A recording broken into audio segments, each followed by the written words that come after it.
थोड़ा तेज बोलिए सर।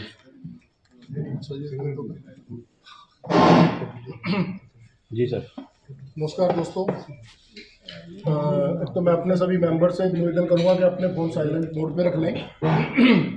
आज हम यहाँ पे सभी इंडस्ट्रीज बीसीसीआई के सदस्य के रूप में उपस्थित हैं आप लोगों के सामने। जैसे कि Bahadurgarh chamber of commerce and industries के इलेक्शन डिक्लेयर हो चुके हैं और शेड्यूल भी आ चुका है इसमें, लेकिन बहुत तरह की दुविधाएं हैं संविधान के हिसाब से।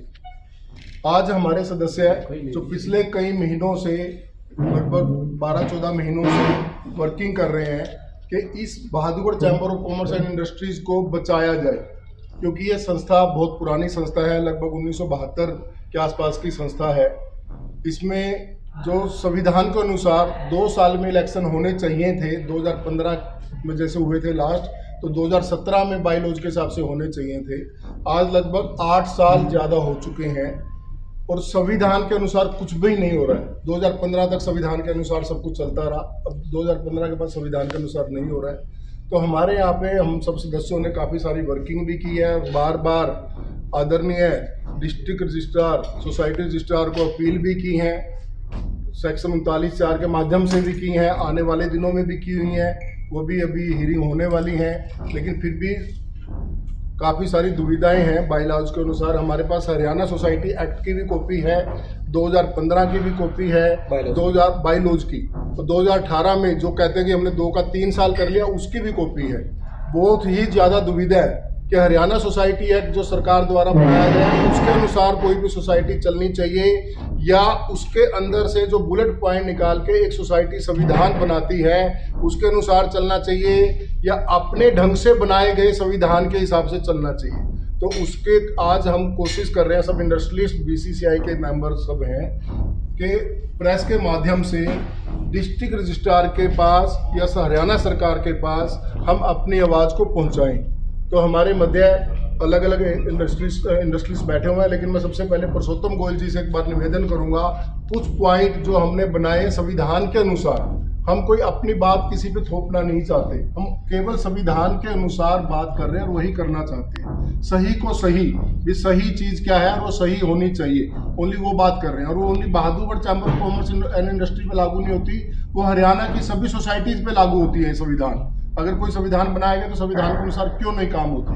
तो मैं सबसे पहले पुरुषोत्तम गोयल जी से निवेदन करूंगा कि वो अपनी बात को एक एक पॉइंट करके रखें, और हम आज जितनी भी देर 10, 15, 20 मिनट में पॉइंट हम कवर करेंगे, कोशिश करते हैं पहले हम सारी बात अपनी तरफ से रख देते हैं, फिर आप लोग जो भी अपने कोई भी क्वेश्चन अपने करना चाहें, पूछना चाहें, हमारे से कोई एविडेंस लेना चाहें, हार्ड कॉपी, सॉफ्ट कॉपी, हमारे पास सभी तरह के एविडेंस।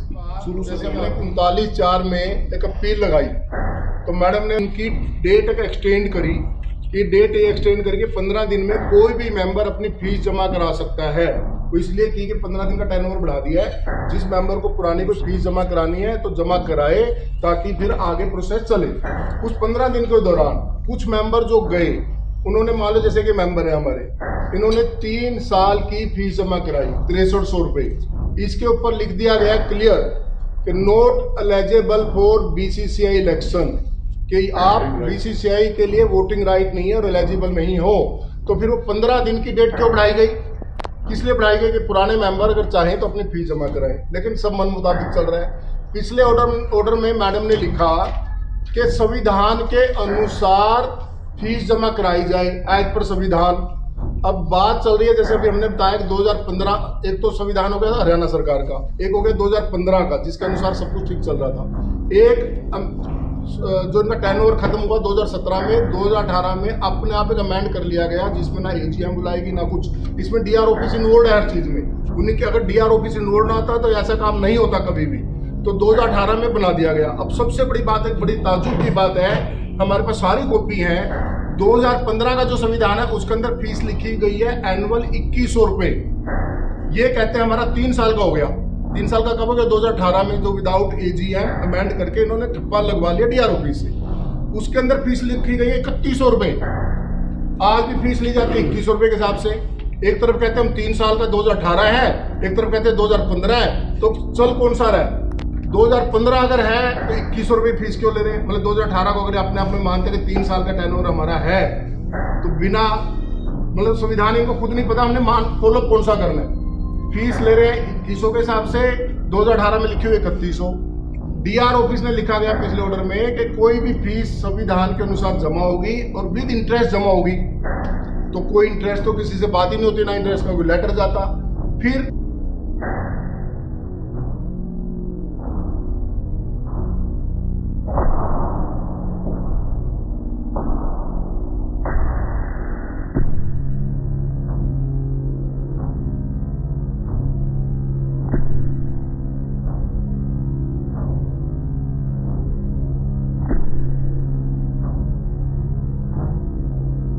है ट्रेनिंग सेंटर के नाम पे, जब उसके बात करते हैं ठेकेदार से जाके भाई कौन चला रहा है, एचडीएफ का लाइसेंस है कुछ नहीं, इलीगल तरीके से हर चीज पे कब्जा करके बैठे। और वो ये मान रहा है कि उसको पेमेंट कैश में मिलती है। अगर वो पेमेंट कैश में लेता है तो जीएसटी के एक्ट का भी वायलेशन है। वो कैश में पेमेंट ले नहीं सकता, किसी को दे नहीं सकता, उसके पास माल के आने का कोई कागज नहीं है, उसके पास माल के जाने का कोई कागज नहीं है। जब वहां पे पूछो कि क्यों है तो कहते हैं ट्रेनिंग सेंटर है। अगर ट्रेनिंग सेंटर है, वहाँ पे जो ठेकेदार है उसने खुद ही एक्सेप्ट किया है कि जी मेरे यहाँ पे कोई ट्रेनिंग सेंटर नहीं चल रहा है, मेरे यहाँ पे माल आता है और मैं इसको जोवर करके वापस कर देता हूँ फैक्ट्री को, मेरे को सारी पेमेंट कैश में मिलती है। और बिना बिलिंग के सारे जो मशीनें वहाँ पे लगी हुई है सारी उसकी अपनी मशीनें हैं और मेटल फैक्ट्रियों का आता है और बना के वापस सारा इलीगली काम चल रहा है। एक और पॉइंट था सोसाइटी की बिल्डिंग का मिसयूज। पिछले हियरिंग में इसके ऊपर एक इंक्वायरी होनी चाहिए कि जो कैश ट्रांजैक्शन हो रहा है इसका बेनिफिशियल कौन है, किसको पैसा जा रहा है, ये किसका माल किसकी बन रहा है? सहमति से ये हो रहा है ट्रांजैक्शन और किसका माल है वो, किसका माल बन रहा है, इंक्वायरी कोई होती नहीं। हमने क्वेश्चन किया था डीआर को भी, आरओ को भी और बीसीसीआई एडो कमेटी को भी कि भी हमें अगर ट्रेनिंग चल रही है तो कौन ट्रेनिंग दे रहा है, ट्रेनर का नाम दिया जाए, कितने बच्चों को आपने ट्रेनिंग दी है, उसका रजिस्टर मेंटेन किया गया होगा, उनको सर्टिफिकेट इशू किए होंगे आपने, तो वो एक बार रजिस्टर दिखा जाए।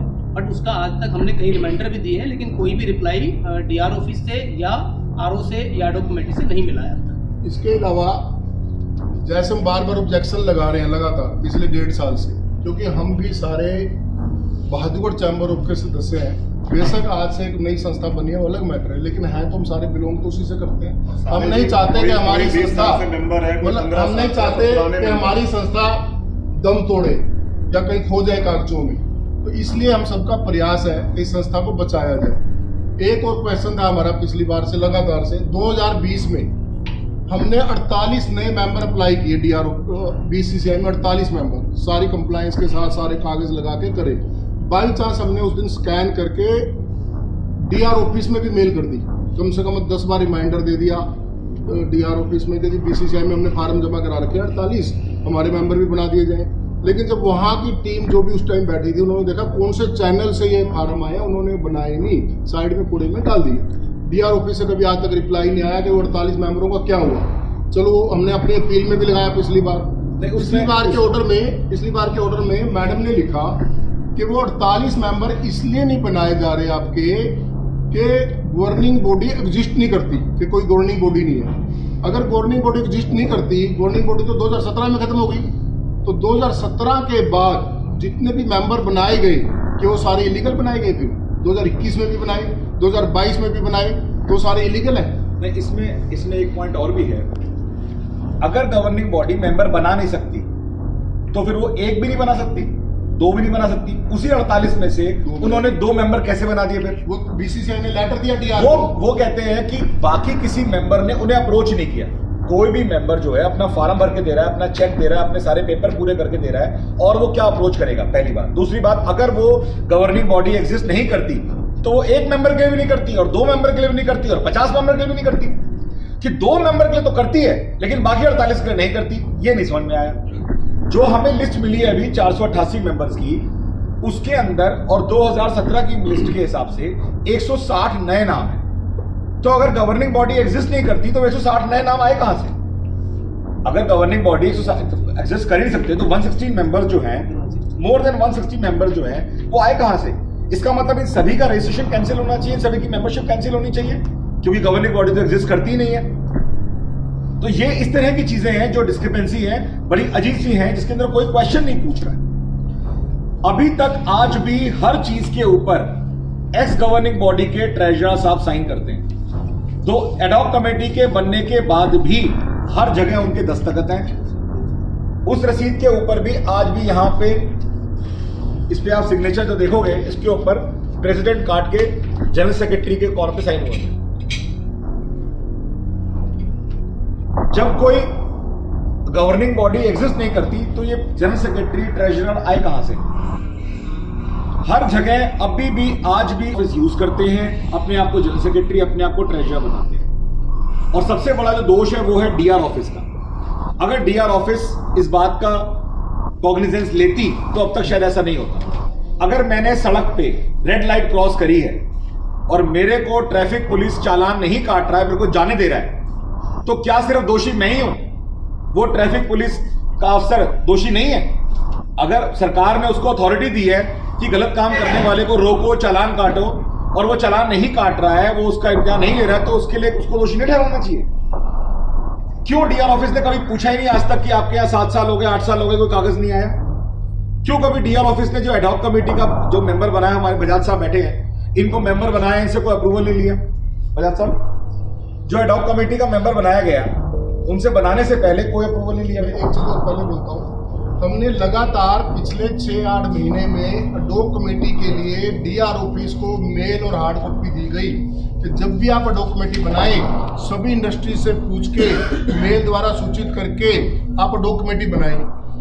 2-3 बार डीआर ऑफिस से ये मेल आई और फोन भी आए कि आप अपने एडॉक कमेटी के लिए नाम भेजें। हमने कई बार एडॉक कमेटी के लिए डीआर ऑफिस में नाम भेजे, उनके ऊपर कोई कार्रवाई नहीं करी। रातों रात सुनियोजित तरीके से षड्यंत्र रचने के लिए विपिन बजाज जी का नाम ऐड कर दिया। किसकी कंसेंट से ऐड करा? ठीक है, विपिन बजाज जी ने मेल द्वारा 3 दिन पहले अपना रेजिग्नेशन भेज दिया डीआर ऑफिस को, और same next day immediate madam से बात भी करी। आपने कैसे करा? कहते जी मेरे को लगा आप थोड़े ठीक आदमी हो, आप इनको संभाल लोगे। विपिन जी ने पूछा अगर मैं ठीक हूं, क्या आप द्वारा बार बार नाम मांगे गए, हमने नाम जो भेज दिए अपने एडॉक कमेटी के, उनके बारे में तो आपने कभी कोई चर्चा नहीं करी, तो अचानक से नाम कैसे ऐड कर दिया?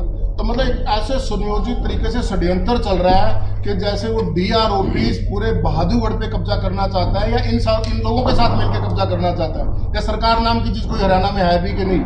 मतलब कोई तंत्र मंत्र कुछ है ही नहीं। हम केवल इंडस्ट्री वाले लोग अपनी इंडस्ट्री की डेवलपमेंट और वेलफेयर के लिए, शहर के लिए आर्थिक सामाजिक काम करना चाहते हैं। अपना हम भी काम देना करते हैं, इंडस्ट्री चलाते हैं। एक भी बिना इंडस्ट्री का कोई आदमी यहाँ बैठा तो बताओ? सब इंडस्ट्रीज बैठे हुए हैं 100%, और 100% इंडस्ट्री का इंटरेस्ट ही है कि कुछ डेवलपमेंट और वेलफेयर के काम हो, ताकि बहादुरगढ़ तरक्की करे, बहादुरगढ़ की इंडस्ट्री तरक्की करे। लेकिन कोई सुनवाई है ही नहीं। जब तक अच्छी संस्थाएं नहीं होंगी सामने तो काम कैसे होंगे? मेरा ये कहना जी कि जो मैंने यहाँ 1991 में फैक्ट्री लगाई थी यहाँ, तो तब यहाँ फैक्ट्री ये जो हमारा मंच है बीसीसीआई जिसको हम कहते हैं, Bahadurgarh chamber of commerce industry, ये बेसिकली पॉलिटिकल प्लेटफॉर्म नहीं है या कोई बिजनेस करने का प्लेटफॉर्म नहीं है। ये जो आज से 30 साल पहले जो यहाँ की स्थिति थी, उसको आज हम बहुत एडवांस स्टेज में पहुँच चुके हैं। हमारे शहर ने बहुत तरक्की की है, इसका हमें सबको खुशी भी होनी चाहिए, फख्र भी होना चाहिए।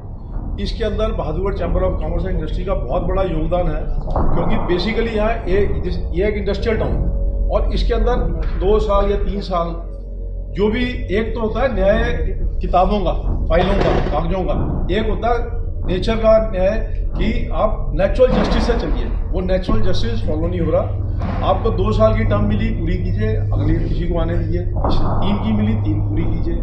इसमें चला क्या जाएगा? अब बात आती है इलेक्शन की। इलेक्शन आज से 8 साल पहले 2015 में हुआ, तब 831 एलिजिबल मेंबर्स थे जो वोट भी कर सकते थे, इलेक्शन कंटेस्ट भी कर सकते थे। आज 8 साल के बाद तो डबल हो जाना चाहिए था। ये डबल ना हो गया, घट के 488 रह गया। क्या ये दिखता नहीं है सबको क्या हो रहा है? ये इज इट जस्टिफाइड? क्या ये न्याय है? हम ये कोशिश कर रहे हैं कि हमारे कम से कम मेंबर रह जाए, उसके अंदर हम अपने हिसाब से इलेक्शन कराएं और फिर हम दोबारा आ जाए। अरे साहब, उसके लिए तो फिर कॉन्स्टिट्यूशन में अमेंडमेंट कर दो कि जिंदगी में जो इलेक्शन होंगे ही कभी नहीं, तब भी आपको कोई नहीं रोक सकता। तो ये नेचुरल जस्टिस का वायलेशन हो रहा है। दूसरी चीज़ जो मेरा पर्सनल इशू के बारे में बात है, मेरे से नहीं पूछा गया कि आपने एडॉक कमेटी में आना चाहते हैं, क्योंकि मैं तो बहुत स्ट्रेट फॉरवर्ड आदमी हूँ। मैंने तो मैडम को फ़ोन करके बोला कि साहब मैंने तो इलेक्शन लड़ना है, और एज पर कॉन्स्टिट्यूशन कोई नहीं रोकता कि मैं इलेक्शन भी लड़ सकता हूँ, एडॉक कमेटी में भी रह सकता हूँ, पर एज पर पास्ट प्रेसिडेंस और एज पर नेचुरल जस्टिस मुझे उस कमेटी में नहीं होना चाहिए, क्योंकि मेरी इधर ज़्यादा जरूरत है, वहाँ पर तो बहुत लोग हैं संभालने वाले। तो ये मैंने राइटिंग में भी वहाँ उनको मेल कर दिया, मैडम को फ़ोन भी कर दिया था मैंने, और आज पर्सनली भेजिए किसी को रिसीव भी करा दूँ। तो मेरा सिर्फ कहने का मकसद ये है कि इसको फ्री एंड फेयर इलेक्शन हो, नंबर 1। किसी के अंदर कटुता नहीं है, हमारी पर्सनल किसी से कोई रंजिश नहीं है, सब हमारे भाई हैं, हमारे दोस्त हैं, सब तरक्की करें, किसी की कोई पर्सनल कंप्लेंट नहीं है।